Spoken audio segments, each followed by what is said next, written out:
All right, before we start, happy Thanksgiving, everyone. Happy Thanksgiving.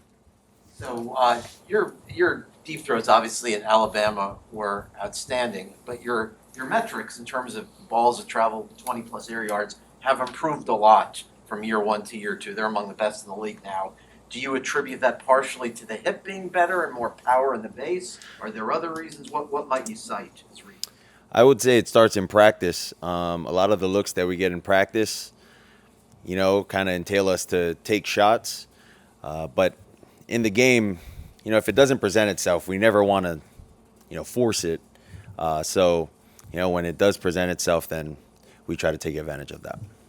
Are you feeling more strength just in your base this year on deep throws, just because obviously you're further removed from the hip? Um, I wouldn't say that, you know, it doesn't not help. I would say it helps. But then again, it's always about the opportunity presenting itself. So Going off of that, have you found it difficult at all to, I don't know, manufacture power when going through the rib fracture and your finger fracture as well? well, I would say just being in the game, like those aren't things that you kind of think about. You're just playing, and also in practice. So to me, no, I would say no. You're like, I'll deal with the pain later. Yeah, yeah. Nothing really hurts, if you win. So Hitting that deep ball in the game, did it feel like a monkey off your back to be able to hit one in the game? That both the opportunity presents itself and then you connect it. yeah, it felt really good. We haven't had much of those. Last year when I played, and then this year too, we haven't had much of those. Aside from the throw to Albert earlier, or the game before the Baltimore game. But those feel really good, especially when it ends in a touchdown too. Last couple of weeks, play calling, there's been some wildcat, there's been some flea flicker stuff. Do you guys get excited for that, or is it just so don't mess this up in the execution, whether it's the pitch or whatever, that you can't really, get geared up for it? I would say it's definitely the second part of your what you said. Just we want to execute the handoff, the toss, whatever the trick play has. We really want to execute that, and then once everything is kind of set up already, when I get the ball to throw it or someone else gets the ball to throw it, then it's just about making the throw, or the guy being in the right spot.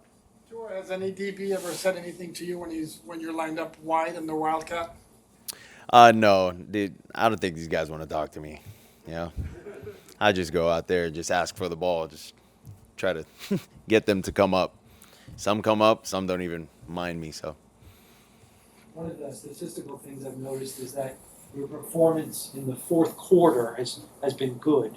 Can you think of any reasons why things might be going well for you later in games?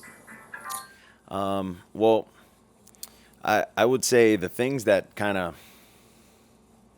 haunt me is just after our first series is the second, third, fourth series when we kind of get stopped and just shooting ourselves in the foot with me turning the ball over on the second series, and things like that. I kind of think of those things more than the fourth quarters and how we're trying to finish. Obviously, we like to start fast and finish strong, but it's really the meat of everything, and then also situationally, our 2 minute,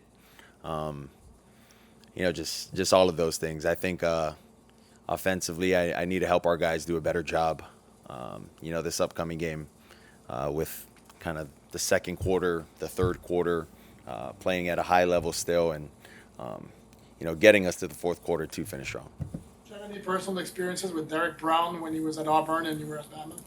Really good player. Really good player. Was always in the backfield when we played against him. He's a nice person too, and just not on the field. Back to those instances when you line up out wide. If the ball one day comes your way, are you catching it, or are you looking like Tom Brady in the Super Bowl when he left the ball? It really depends. It really depends. If I see somebody and the ball's coming,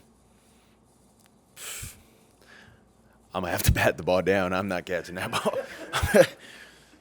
I know how the receivers feel now. It's like, oof, I don't know about that. What stands out to you about the Panthers defense? Fast, athletic. Um, they're very good as far as their communication up front and then back end. I do understand that I think they're number one pass defense, which forces us, to. I mean, it gives us a challenge, I would say. I would say philosophy wise, with this defense, I mean, they don't give up big plays much. It's more of a 8-play, 12-play drive. They really make you work for points.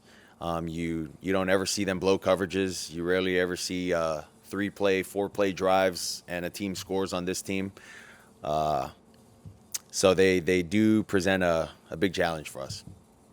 Do you spend any or some time on social media to know that there is a very, very staunch group of fans who are very defensive of you and back you 100% to the point, like when a minute ago when Joe said your performance in the fourth quarter is good, they might be thinking, what do you mean good? It's better than good. Yeah. Are you aware of how much they're behind you? Sorry if this offends those guys, but I don't. So Jalen Waddle told us that he has an invite to a place for Thanksgiving. yeah, but I did hear that he is going to everyone else's houses after. Yeah, so I'm pulling the invite. How many teammates are invited? Well, I mean, all of them are invited. It's just whoever shows up. So, yep. You're a family guy. I mean, so used to being with your family. I'm sure Thanksgiving's amazing for you. What's it going to be like for you and your teammates, your second family? It's gonna be good. You got it right, family guy. So my family's coming too. So they'll be here, and I'll be able to spend some time with my dogs, with my sisters, and my parents. The only person that won't be there is just my brother. So good. Enjoy. Road Tide. Thanks, guys. Happy Thanksgiving.